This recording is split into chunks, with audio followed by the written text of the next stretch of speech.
ഈ മന്ത്രിമാരുടെയൊക്കെ പേഴ്സണൽ സ്റ്റാഫിൽ എത്ര പേരുണ്ടെന്ന് അറിയാവോ? ഏകദേശം 557ഓളം പേരുണ്ട് പേഴ്സണൽ സ്റ്റാഫിൽ. ഏറ്റവും കൂടുതൽ മുഖ്യമന്ത്രിയുടെ പേഴ്സണൽ സ്റ്റാഫാണ്. മന്ത്രിമാർക്ക് ഒരു 21 മുതൽ 25 വരെ അങ്ങനെയാണ് പേഴ്സണൽ സ്റ്റാഫ് ഉള്ളത്.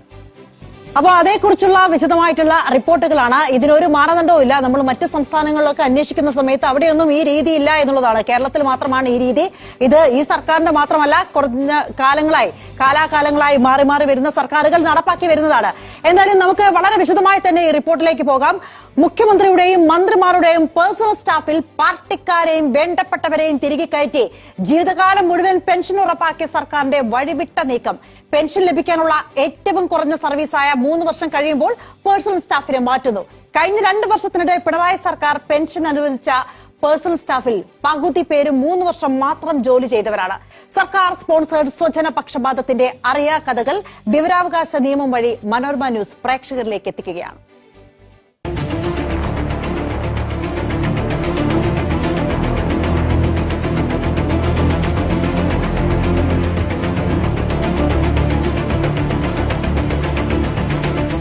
കാറിന്റെ ഡോറ് തുറന്നു കൊടുക്കാൻ, ഫയലുകൾ എഴുതാൻ, പ്രസംഗം തയ്യാറാക്കാൻ, എന്തിന് കുടിവെള്ളം എടുത്തു കൊടുക്കാൻ വരെ പേഴ്സണൽ സ്റ്റാഫ് ഉണ്ട് നമ്മുടെ മന്ത്രിമാർക്ക്.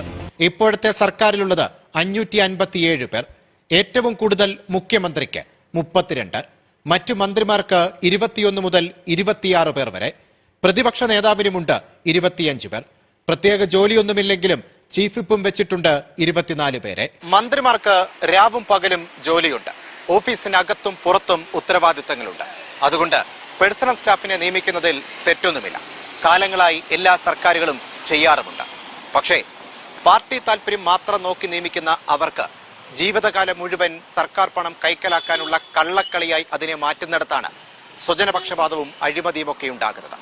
അതിന്റെ തെളിവാണ് ഇനി കാണാൻ പോകുന്നത്.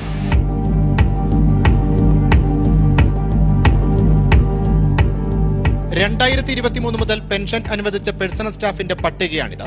125 പേരുണ്ട്. അതിൽ 60 പേരുടെ സർവീസ് കാലാവധി വെറും 3 വർഷം.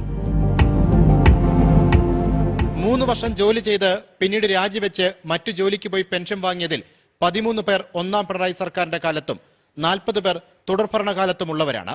7 പേർ വിവിധ മുൻ സർക്കാരുകളുടെ കാലത്തുള്ളവരും. അതായത് കുറുക്കുവഴിയിൽ പെൻഷൻ വാങ്ങിയ 53 പേരും പിണറായി സർക്കാരിന്റെ സ്വന്തക്കാർ തന്നെ.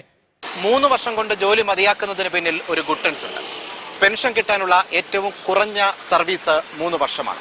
2 വർഷവും 6 മാസവും ജോലി ചെയ്താൽ തന്നെ 3 വർഷമായിട്ട് കണക്കാക്കും. അതുകൊണ്ട് ഭരണത്തിന്റെ തുടക്കത്തിൽ കുറച്ച് പേരെ സ്റ്റാഫായിട്ടെടുക്കും. പകുതിയാകുമ്പോഴേക്കും അവർക്ക് പെൻഷൻ ഉറപ്പാകും. അവർ ജോലി മതിയാക്കും. പിന്നീട് അവർക്ക് പകരക്കാരെ എടുക്കും. ഭരണം കഴിയുമ്പോഴേക്കും അവർക്കും പെൻഷൻ ഉറപ്പാകും. ഇതാണ് പെൻഷൻ തട്ടിപ്പിന്റെ കേരള മോഡൽ. മാസം 3350 രൂപയാണ് ഏറ്റവും കുറഞ്ഞ പെൻഷൻ. പെൻഷൻ കിട്ടിയ ശേഷം മറ്റു ജോലിക്ക് പോകുന്നതോടെ സർക്കാരിന്റെ വേണ്ടപ്പെട്ടവർക്ക് പെൻഷൻ ആജീവനാന്ത പോക്കറ്റ് മണിയായി മാറുന്നു. നാടിന് കോടികളുടെ അധിക ചെലവും. CG Arun Singh, Manorama news, Thiruvananthapuram.